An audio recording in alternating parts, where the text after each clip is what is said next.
In this final video, we will discuss 3 key trends. 1. Increased prolonged displacement. 2. Shrinking protection. And 3. Growing acknowledgement and amplification of lived experiences. We will also explore ways that you can become more involved to promote human rights for people in situations of displacement. The first trend is the growing number of people who are displaced globally. In 2022, the number of displaced people surpassed 100 million for the first time. This is due to new sources of displacement, including violence, environmental degradation, and social injustice.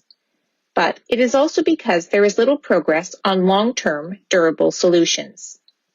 This means that each year, more people are displaced without corresponding durable solutions for those who are already displaced. People are also displaced for longer time periods. The UN Refugee Agency estimates that protracted refugee situations last on average more than 26 years. This means some people are born and grow up in refugee camps.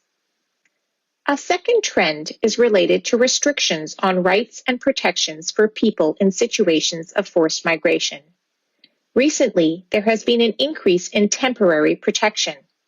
For example, in response to Ukrainian displacement, both the European Union and Canada granted temporary protection for 2 to 3 years.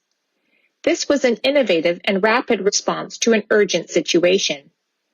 It also means that Ukrainians have temporary status and more limited access to services and programs.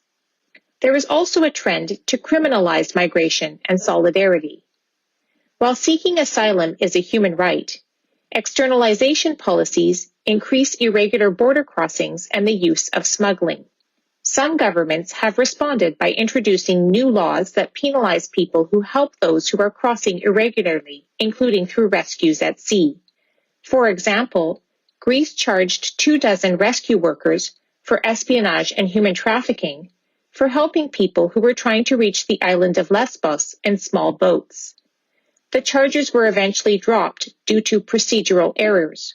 But the high-profile case illustrates a growing trend toward criminalizing solidarity. A third, more positive trend is the increased centering of lived experiences of forced migration in policy, programming, and research. People with displacement experiences have knowledge and insights. They should be integral to decision-making. For example, at a policy level, Canada was one of the first countries to include a person from a refugee background on the national delegation to UN high-level meetings. The Refugee Advisory Network of Canada was formed to facilitate and promote the meaningful participation of refugees in Canada's international policy making. In this video series, we have covered a number of challenges to the protection of human rights in migration contexts. It may seem daunting or overwhelming.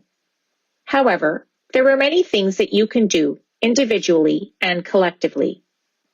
First, increase your knowledge, understanding, and empathy by following credible organizations on social media.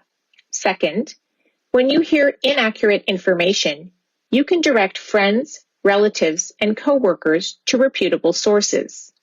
Third, write to your local MP, MPP, and city councilor about immigration social justice issues. Organizations like Amnesty International regularly have letter-writing campaigns. Finally, you can donate your time and talents to refugee rights organizations. For example, most university campuses across Canada have World University Services of Canada, WUSC, Student Refugee Program initiatives. These include student-to-student sponsorship of young people to earn degrees at Canadian colleges, cégep, and universities. In conclusion, while the scale of forced migration is growing and protection is shrinking, there is still much we can do, individually and collectively. Our efforts should seek to amplify the knowledge of people with lived experiences of forced migration.